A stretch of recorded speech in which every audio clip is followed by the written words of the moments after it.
Hello and welcome to yet another episode of All Said and Done with me, Anukriti Sharma. Today, I am inviting somebody very special to my show. His name is Shri Badrinath Sharma ji, and he is a retired government official, Secretary General of UFARWAS, or the United Federation of Residential Welfare Associations in Hyderabad, with over 5,000 gated communities, and he is also a member of Korwa, which is the Confederation of Residential Welfare Associations across the country with more than 50,000 gated communities. He is also a prominent member of PICA, or Parents India Children Abroad, also a member of Nachiket Tapovan Orphanage for street children in Hyderabad. He is also holding the position of the director of the Vasvi Kutir Old Age Home and the director of BREAD, which is Basic Research, Education and Development Society. Sir has been working tirelessly towards various aspects of the environment, including extremely pressing issues, serious issues, which are bothering not just our country, but are bothering the entire planet. Issues such as overpopulation and the resultant climate change because of that.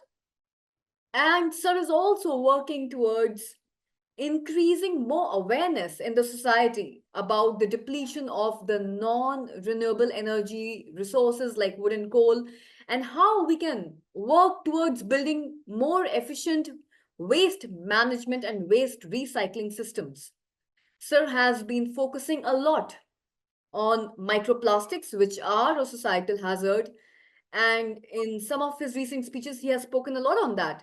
He also works tirelessly along with his organizations towards building green and eco-friendly energy efficiency programs in the gated communities of Telangana and the other states of India. I would like to welcome Sir to our show. We welcome you to our show, sir. Sir, can you hear us? Can you see us? Yes, madam. Yes. Are you seeing my face? We are not able to see your video, unfortunately, sir. Probably you could switch on the video. But yes, we can hear you. Yes. Now, madam? Yes, sir. This is absolutely perfect. We are indeed delighted to have you on yet another episode of All Said and Done with me, Anukriti Sharma. We are having a recorded session which is going to be broadcast soon to the viewers. And we have a lot of pressing issues which we have to discuss. We have already given a glorified introduction of yours to our lovely audience which is joining us today. So without wasting another minute, we would love to delve right into the pressing topics of today's straight talk with you, sir, because you are known as a prominent member of the society who does not mince his words when it comes to climate change, overpopulation, and other pressing issues such as waste management and the production of clean and green energy from the renewable sources of energy. So delving right into the very first pressing topic for the day, which is not bothering just our nation, but the whole planet. This pressing issue of overpopulation, which also then eventually results in global warming and climate change. Your thoughts on this pressing issue, sir? And now at this stage, what can India do collectively as a nation to tackle this problem of overpopulation and the resultant climate change? Good afternoon, madam. One blessings and one disguise. Because of overpopulation, that is number one in the world now, India. 146 crores of population now we are possessing. See, because of this overpopulation, we are not in a position to give proper infrastructure to the people of India. Unfortunately, we are in developing country. Already we are on par with the competition with developed countries. We have only one planet in which we live. The planet is full of resources, some renewable, others not. But unfortunately, we have an ever-growing population that poses a huge threat to all these resources. This raises concern on whether the future generations will find them and how life will be like for them if we exploit all the current resources. Environmental conservation is a practice and not just a one-time act. What mankind must know is that human beings cannot live without Mother Earth, but the planet can live without the humans. Global emissions by drop just by 2% by 2030, we will achieve this, madam. So, another issue which I want to raise here during this talk show with you is that unfortunately, around us as a society, we see this over dependence on the finite and the non renewable sources of energy, such as wood and coal. There is this over dependence. We thought that in the past decade, things would have changed and people would have become more and more aware as a society about the renewable sources of energy which can be used for the production of green and clean energy. But unfortunately, if we look at India as a collective nation, we are still majorly dependent on these finite sources of energy. Your thoughts on this matter? I would want you to speak on this and raise some awareness in the society through our talk show about this finite source of energy and why should we be less and less dependent on it and look towards more unconventional and and renewable sources of energy. Yes, madam. The India now adopting renewable, non-renewable, renewable conversion energies. The impact of over-reliance on finite resources like wood, coal, and the need for renewable energy alternatives.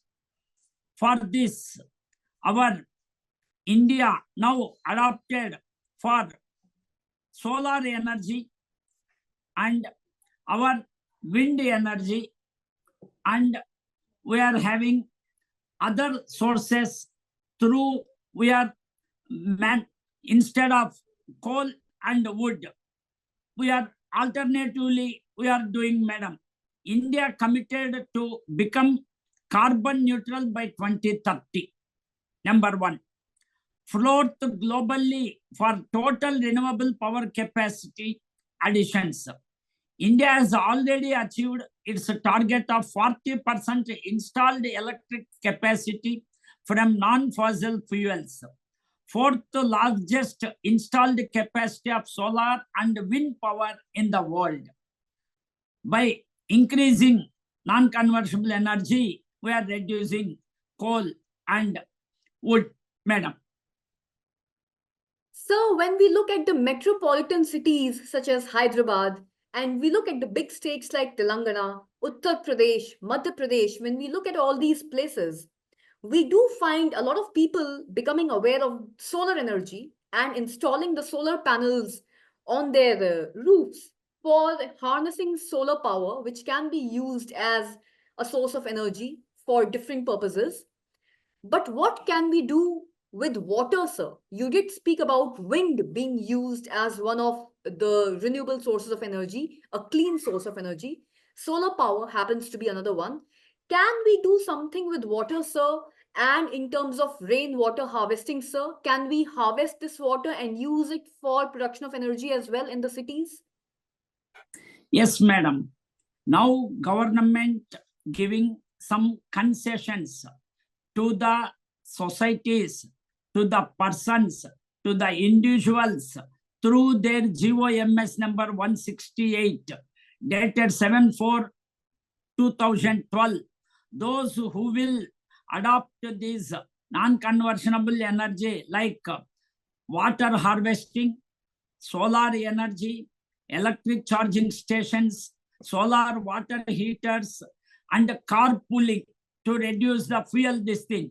They are giving 10% of tax concession. So many societies in Hyderabad don't know about this GO. We are successfully implementing this in our society. Residential Welfare Association in Hyderabad, 30,000 gated communities are enrolled with the GHMC and municipalities. If we adopt this in all the societies, 50% of Hyderabad population will be addicted for this renewable energy by using efficiently these tax concession and other benefits from the government. So we are so happy to know that the people are becoming aware of this new geo which has been released by the government, and people can avail of this 10% tax concession like you rightly said. These people can now avail the benefits of 10% flat tax reduction if they start employing the usage of clean and green energy by using these renewable sources of energy like solar, wind, and rainwater harvesting. All these sources which can be used for the production of energy. And if this can be adopted by the people into their lifestyle, then of course they can avail of this 10% tax reduction, which can go a long way in building up the savings of the citizens of Hyderabad and Telangana, and not just Telangana, but I feel all the states across the country. A lot of savings can be built up by the people in the form of these tax reductions if they start employing more and more clean and renewable sources of energy, like you said.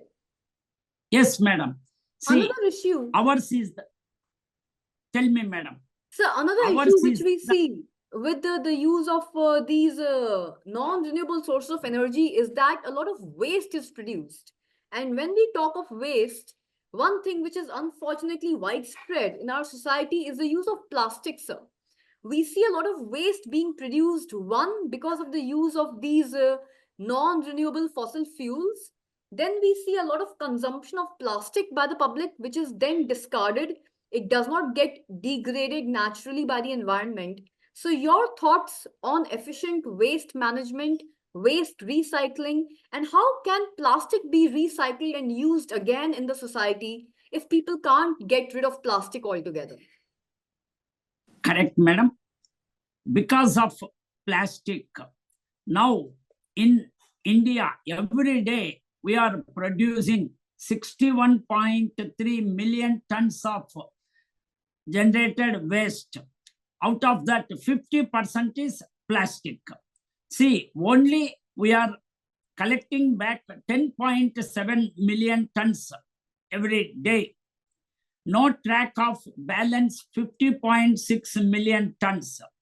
This is got mixed in landfill and back to us through air, water, and soil we are consuming along with our food. So we have to reduce using of plastic. We have to use degradable plastic.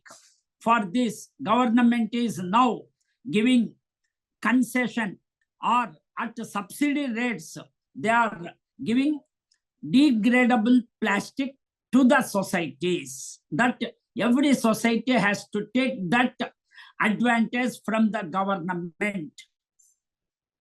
Number two, madam, solar energy. Now, government of India given 70% of subsidy for solar rooftops in societies, or 10 to 15% MP or MLA lads they are giving. So if the society invest 10 to 15% of total cost, their maintenance cost will be reduced and their consumption or power also will be reduced.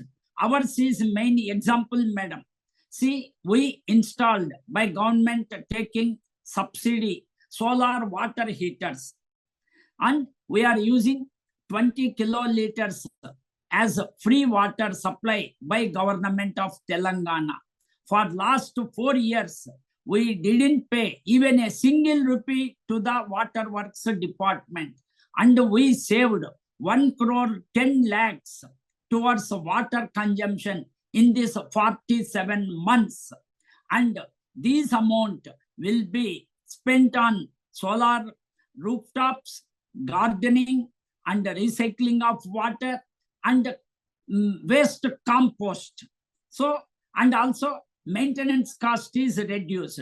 These things we are giving on 9th and 10th of November. We are going to conduct a national conference, Corva, that is Confederation of Residential Welfare Associations across the country. Nearly 2 lakh gated communities are enrolled in this association. So throughout India, delegates are coming.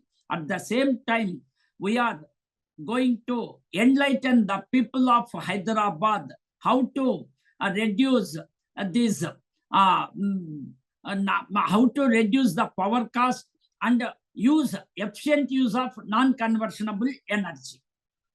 So two things which you rightly mentioned in your previous answer, which really struck me and I believe people are getting more and more aware of through this talk show, are that the use of degradable plastic and recycling of resources through compost which can definitely be used as something, as a raw material, as a mother material for recycling of material which can then be used for reproduction of energy, not just production but production of energy again and again. Compost can be used for that. And what is this thing about degradable plastic? Because this is a new concept for me and I'm sure for many people in the society. What is this degradable plastic which is now being offered by the government, sir? It is easily dissolvable in the mud, madam. Number one, it will be manufactured through corn waste.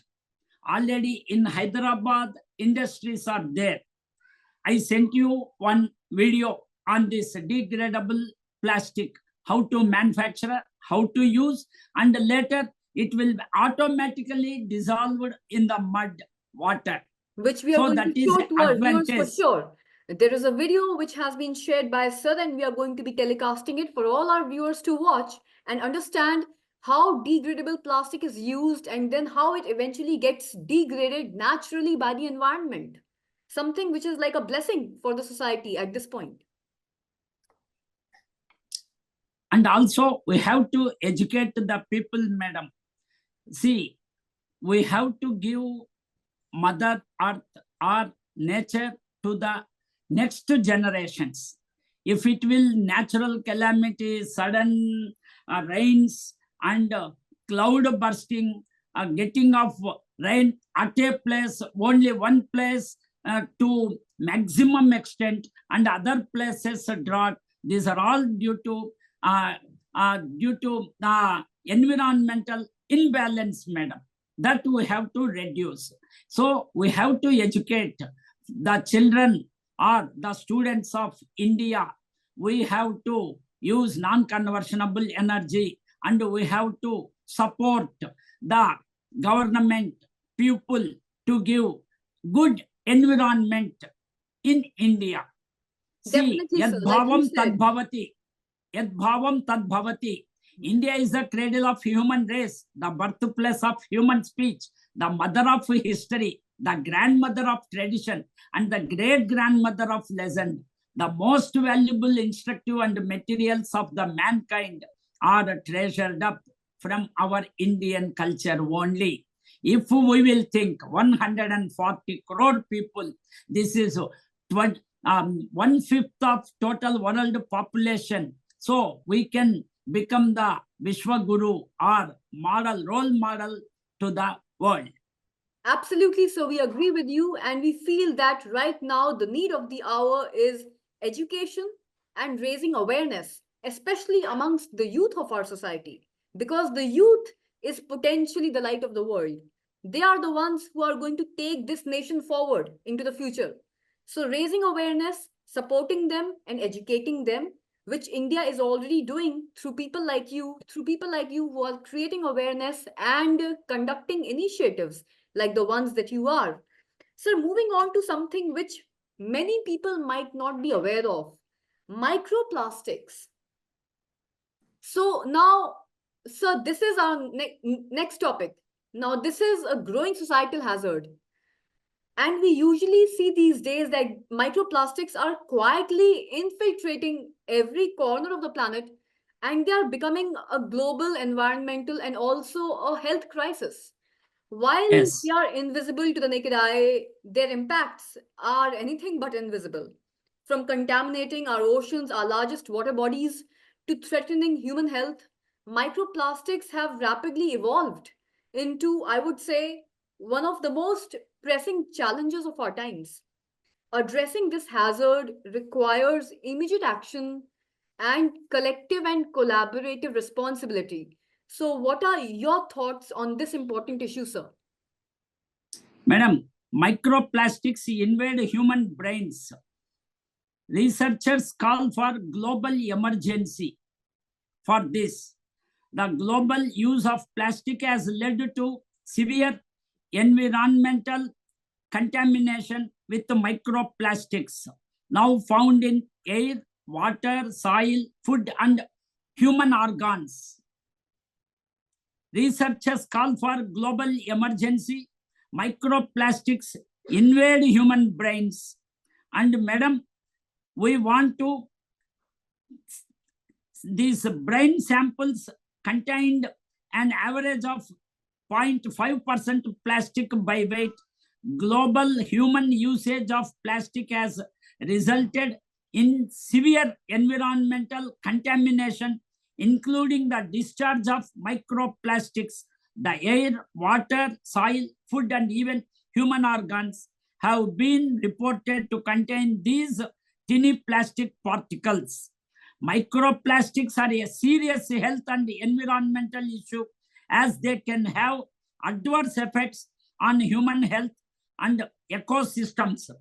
According to a report by The Guardian, a growing body of scientific evidence shows that microplastics are accumulating in critical human organs, including the brain, leading researchers to call for more urgent actions to rein in plastic pollution.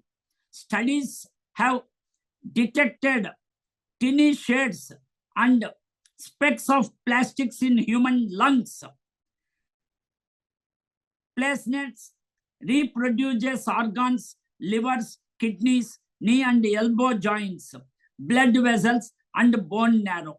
So this is most important, madam, to reduce this microplastic and use and save the mother earth and the human being.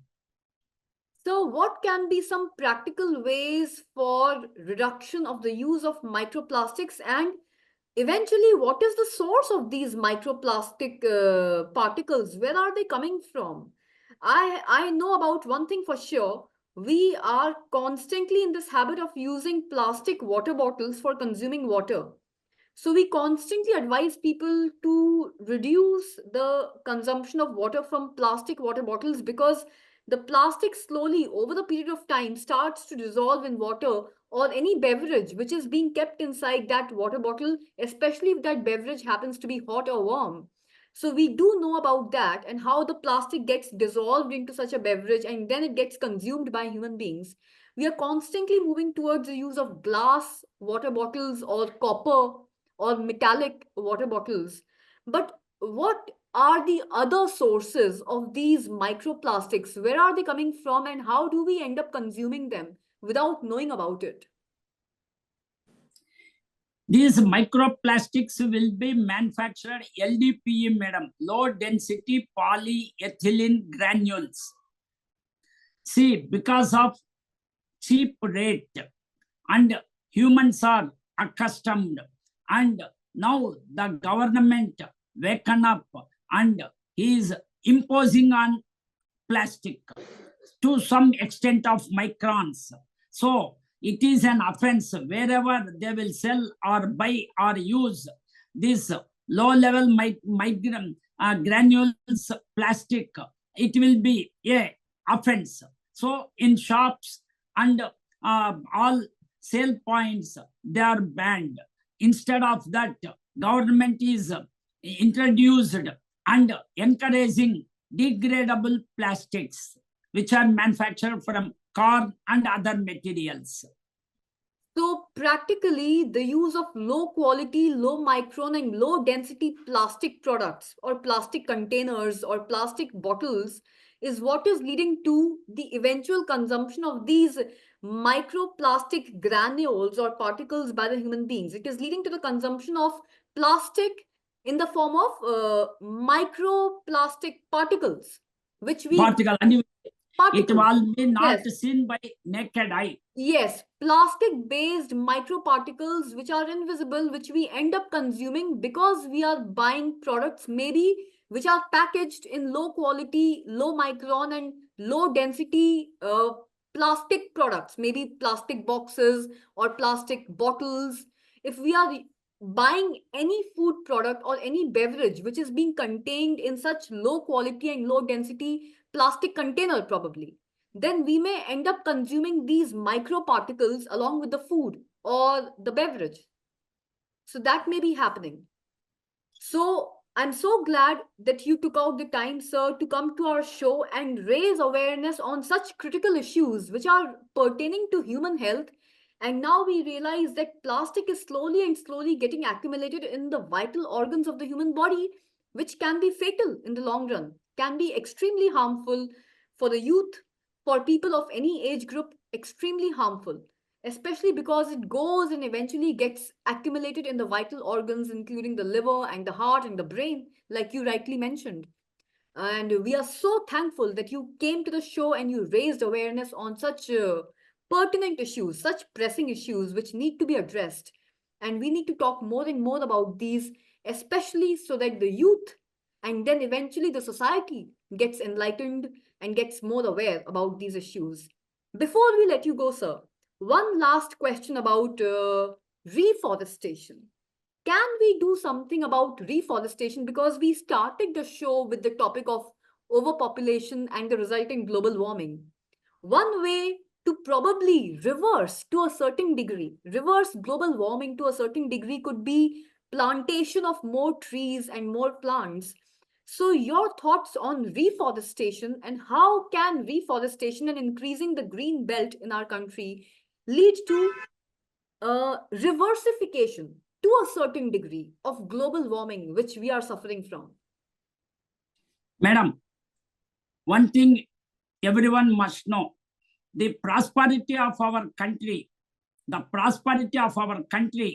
depends not on the abundance of its revenues, not on the strength of its fortifications, not on the beauty of its public buildings, but it consists in its number of cultivated citizens, in its men and women of education, enlightenment, and awareness on environment. And another thing, madam,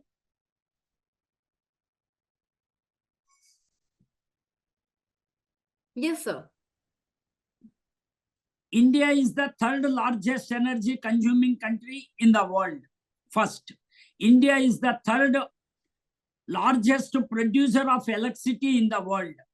India's primary energy consumption more than doubled by 2050. So, from 800 metric ton megawatts to 2,300 metric tons of watts.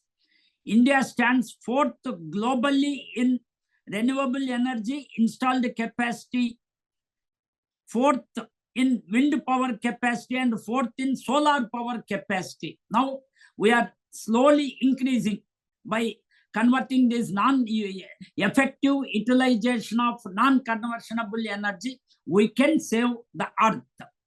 We are moving forward with the vision of Atmanirbhar Bharat. A self-reliant India will also be a force multiplier for the global economy. Energy security is the core of our efforts. That everyone must keep in mind, madam. Then next, combat climate change. Trees absorb carbon dioxide from the atmosphere and release oxygen, helping to mitigate the efforts of climate change. Improve air quality. Trees absorb pollutants and other harmful gases, helping to improve air quality and reduce the risk of respiratory diseases. Prevent soil erosion. Trees help to stabilize soil and prevent erosion, which can protect against landslides and other natural disasters. Provided habitat for wildlife. Trees provide a habitat for birds, insects, and other wildlife, helping to support biodiversity and promote a healthy ecosystem. So we have to encourage, we have to adopt. Government is strictly seeing to develop the forests. Like you rightly said, sir, planting of more trees and reforestation and increasing the collective green cover of our motherland, of our nation, can drastically help to reverse the damage which has already been caused by the use of these uh, non-degradable and non-renewable sources of energy like wood and coal. A lot of waste has been generated along with the already existing problem of overpopulation and the shortage of land. Land is also a resource, by the way. There is a major shortage of land as well and shortage of other non-renewable resources. We are facing such a big challenge of climate change right now, and to a certain degree such a damage could be reversed by planting of more trees, reforestation, because trees ultimately do absorb carbon dioxide, which happens to be one of the greenhouse gases. There are so many other greenhouse gases, no doubt, but the major reabsorption of carbon dioxide from the atmosphere is eventually done by the trees, which can help to reduce and mitigate the problem of climate change and global warming. Sir, thank you so much for joining us on our talk show today. And we are so grateful and so filled with gratitude from the bottom of our heart for you to have taken out the time and to raise awareness on such important issues which are so problematic for the society right now. Very few of us are raising awareness on these issues, but these issues can become serious problems for not just the people of the nation, but for the entire mankind in the future. So we need to talk more and raise awareness. We need to raise more and more awareness on such serious issues. And you happen to be one of those very few people who are doing that. And we are really proud of the work that you are doing. And we are grateful to have your presence on our show, sir. Thank you so much. Thank you very much, madam. Last, twinkle, twinkle, little star. Indian people are superstars. When they will develop India with ecosystem and using non-conversionable, and India will become Vishwa Guru. So thank you very much, madam. Thank you. On that positive note, thank you so much, sir. Yes, with that enlightened positive vision, India will definitely become a Vishwaguru for all the nations to follow India as a role model and work towards combating the problem of overpopulation and climate change. Thank you so much, sir. Namaskar. Namaste.